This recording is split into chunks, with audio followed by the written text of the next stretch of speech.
Okay, I understand your hate, I understand your anger, I understand your complaint, I understand your disappointment, I understand your whatever negativity, whatever negative thoughts, everything I understand.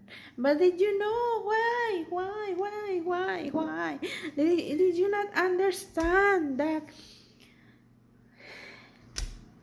expressing your anger cannot help everything, cannot solve a problem, but explaining your anger might solve a problem. So there is always a difference between two. So if you feel angry, you need to think about it.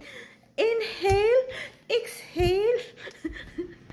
In order to achieve what you want to say. But don't always express your anger. If you express it, explain your anger. Because if you express it without understanding it, no one will understand. They will just say they will just say that you are not okay, you are not good, you are bad. Everything negative will, everything people, everyone will push you to negativity, or either they will adapt it with anger too, and then they will hate you either.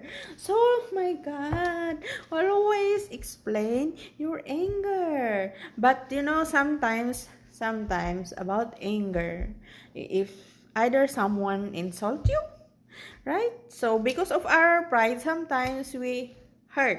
If someone insult us, or someone uh, what, they don't like to you are better than them, like that.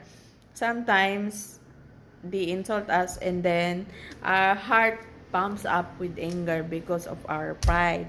But sometimes you need to control yourself. Even your heart bumps up with anger, you need to learn to calm it down, so that you will be at peace. Because if it will trigger, and then you express it, and then you don't explain it, oh my God, it's a big difference. That is arrogance already. That's why even you express your anger, you need to be in a situation that one